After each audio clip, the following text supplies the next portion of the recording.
Morning বন্ধুরা, কেমন আছো? আশা করি সবাই ভালো আছো, আর আমিও খুব ভালো আছি। আজকে সকালবেলায় যে চলে আসলাম খাওয়া দাওয়া করতে, খিচুড়ি হয়েছে, ফুলকপি আলু ভাজা হয়েছে, এটা আছে ঘুগনি বানিয়েছি, রুটি, আর তার সাথে আছে ডাল।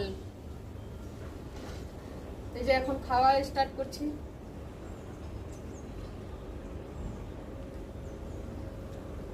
চ্যানেলটা যদি ভালো লাগে সাবস্ক্রাইব করনা।